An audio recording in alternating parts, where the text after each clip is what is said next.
Just when you thought the continuity of the X-Men films couldn't get worse, I invite you to listen to a phrase said by Charles Xavier. Please, we need you to hope again. Because this movie may have answered your prayers.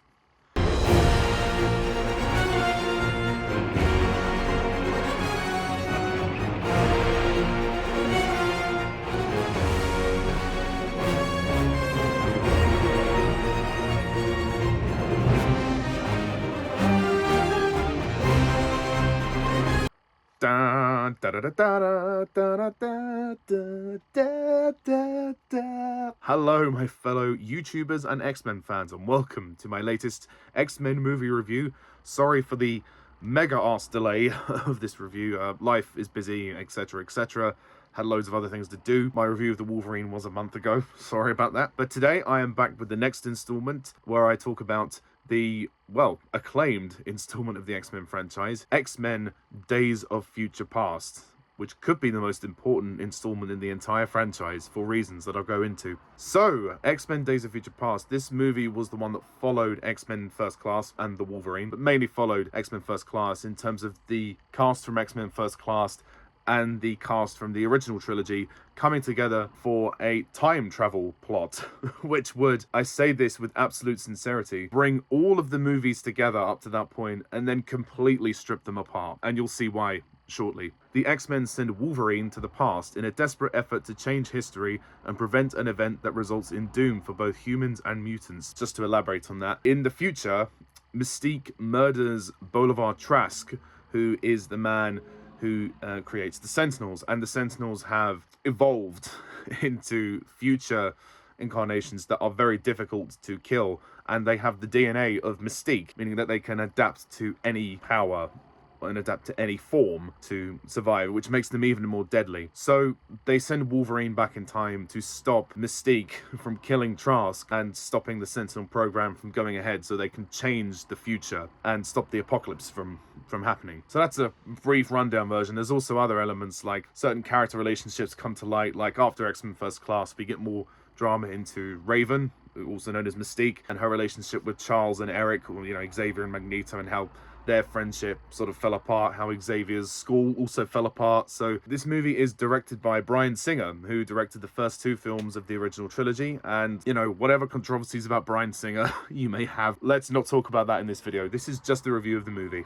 X-Men Days of Future Past. Now, this movie has been quite a difficult one to perceive over the many years. When I first saw it, it was very hard to know what to make of it, because it was so huge. There was so much in this film and there's so much going on that at times you think to yourself, how do I comprehend this? How did they comprehend this? How did they actually do this? And it is one of the most impressive installments of the franchise. I have to say that clearly a lot of love and care went into this story, because I've got to say, this is a really great film. This movie is really, really good.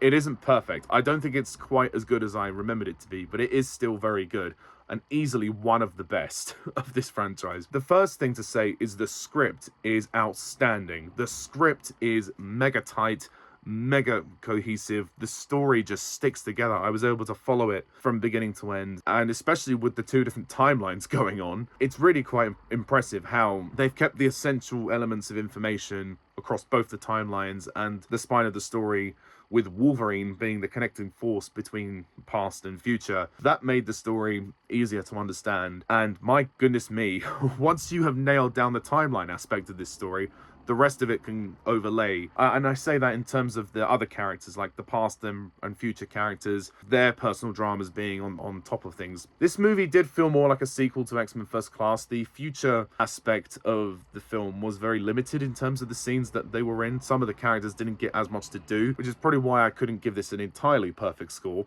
I know there is an extended cut of this movie, and this review is based on the theatrical cut, not the extended cut. I'm not a huge fan of the road cut, I'm going to be perfectly honest, but I'll talk about the road cut in another video. It is really great to see those old characters back from the original trilogy, even if some of them are there more brief than others. It's kind of like an Avengers movie for X-Men fans. You've got loads of different characters, especially from different timelines, coming together. So there is a lot of great fan service here. But what I like about this film, and what's great about Bryan Singer as a director, is that he keeps the story focused on the personal drama and the sentimental thematic elements, which is what made, well, particularly the first two films of the original trilogy, very, very good. I really am glad he came back for this film, because he clearly understands the lore, he understands the characters, and the weight of this story is so huge that it's hard to focus on one particular character at one time. So in some ways, this film doesn't really have a protagonist. I mean, Wolverine is kind of in the main character seat, but even then, is he really? I think the cast, we should talk about the cast, because they are exceptional here. Hugh Jackman, obviously, back as Wolverine, doesn't put a foot wrong.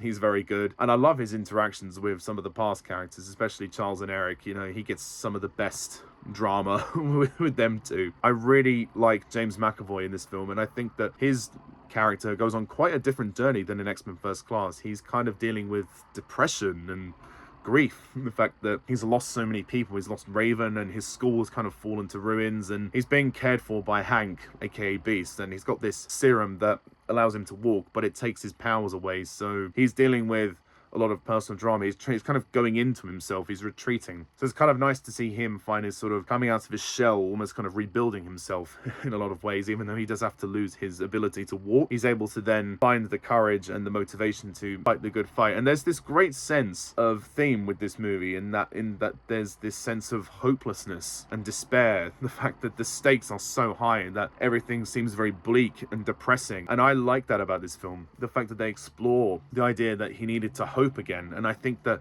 if anything, McAvoy is probably the center of the movie. He's probably the lead character, because he goes on the biggest journey. And I love that scene he has with his future self, Patrick Stewart, where the two Xaviers talk, and he says, you need to hope again. You need to hope that this will get better. You need to have the strength to know that what we're doing is going to help in the future. So it's just brilliantly written. It is absolutely incredible, and you feel the depth of emotion here.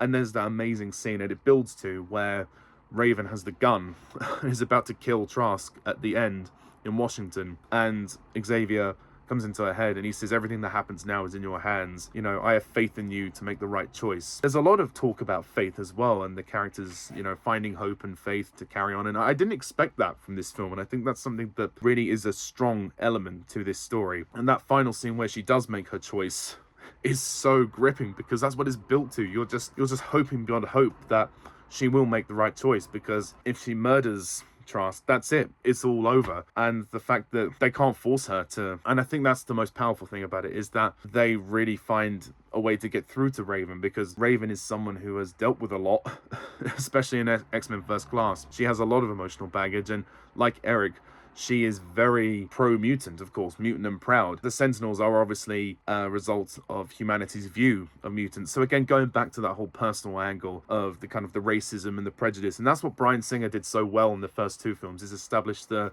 grounded drama, almost like political drama, with this series. Not that this film is particularly political in that sense, but it is nice to have a reflection of those themes come back, especially with Raven and Eric. And I think this is Jennifer Lawrence's best performance in the series by far. I think this is the best writing for her character. I think this is Mystique's best film of the whole series. She really goes on a journey, especially when she discovers that the mutants from X-Men First Class, who were formed as the first group, they're all dead. They've been murdered by Trask and his Sentinels. So it gives her an extra personal axe to grind when it comes to, you know, wanting to kill him. As for Michael Fassbender as Eric, I really like him. I think he's good in this one. They break him out of prison, which is an interesting sequence with Quicksilver. They go to the Pentagon to break him out. He doesn't really go on as much of a journey as the others, but it is cool to see how he still has that hatred and for humanity, and he still is resentful to Charles for kind of deserting them all, especially because of the others, as I've just mentioned, who died. I think Fassbender does a very good job, especially in the climax, where he kind of goes all out and he starts attacking the White House, and he starts attacking Trask, and yeah, up to his usual old tricks, of course. It's also nice to see Ian McKellan return as Magneto, although he doesn't get as much to do. He's kind of in the background, much like Patrick Stewart. They are just kind of there. So like I said, some of those future characters, it would have been nice to have them a bit more involved. Like, they say that obviously Logan is the only one who can be sent back, so it would have been quite nice to have other characters go back with him so that there was a bit more of a group dynamic involved rather than just Wolverine being the center. But I think Nicholas Hoult is very good as Hank as well. We also have Halle Berry back as Storm, you know, in a brief role, which is nice. Anna Paquin as Rogue is interesting because she's only very briefly in this film, although there is an extended cut where they do kind of switch places a bit and have her replace Kitty at one point, and she's sending Wolverine back in time. The only thing as well I don't understand is, where did Kitty get the power to send people back in time? I know it's like a projection or something, but was that ever a part of her mutation before?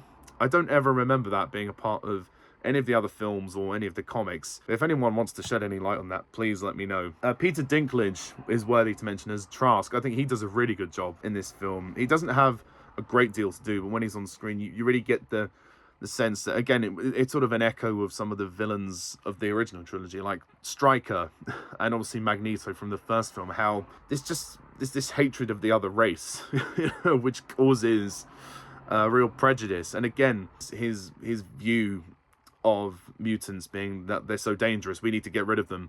Again, it's a similar theme that harks back to the first two films, and I think it's great that Bryan Singer keeps reminding us that this is all about prejudice, racism. This is all about discrimination.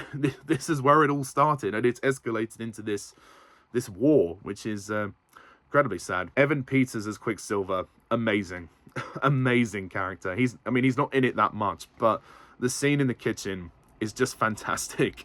It's so funny and it's so well done. The visual effects are stunning as well. This could be the best looking X-Men movie. Outside of the Wolverine, this is probably the one that looks the best. I do have to say though, part of the reason why it's not perfect is some of the action sequences. Some of the action scenes are pretty good and pretty inventive, but there are other ones that are very half-baked and just don't have a lot of weight to them, which is why I found the pace of this film to be a little bit slow in places. It did feel like the film was kind of dragging on a little bit because we didn't have that momentum. With X2, it was a longer film, about similar runtime to this, but you had really good action. So the pace, sort of slower stuff, actually didn't feel too slow because you felt there was a briskness, but then there was a balance in terms of the action and the drama.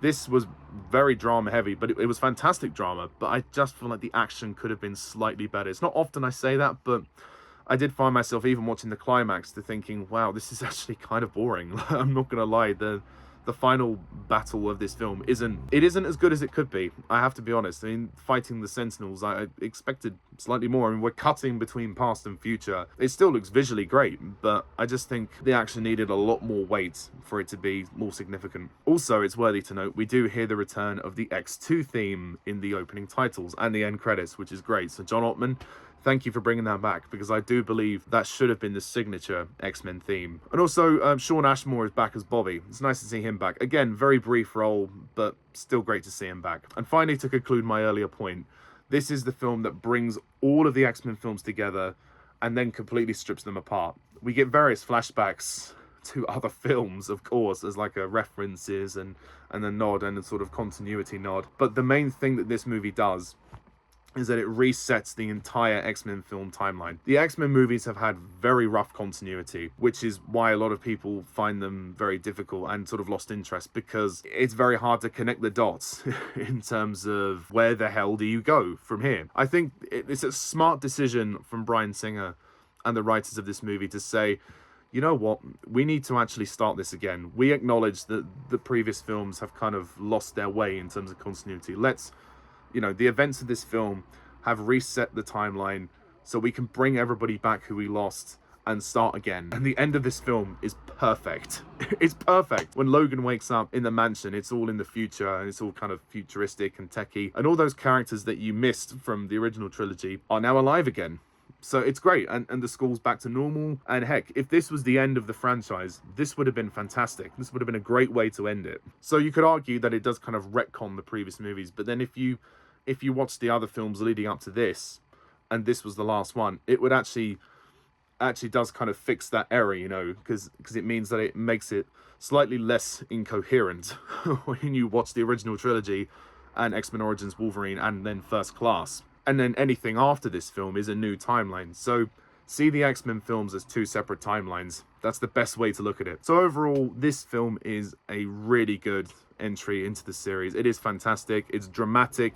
It's emotional. It's very thematic. And I think that it does a great job of paying homage to the fans, you know, bringing the casts together, and also introducing the Sentinels as well. I didn't really talk about the Sentinels. I think the Sentinels are interesting. The future Sentinels are really quite interesting. I think they're actually more impressive than the original Sentinels, but it's nice to finally get the Sentinels in the X-Men films properly. Bryan Singer did a terrific job directing this film, and I'm really glad he came back, because he established this franchise. This is kind of his baby, but they've really done a good job at adapting this story, because it can't have been easy. And the script is absolutely outstanding. So this movie is great, and it gets a 9 out of 10 from me.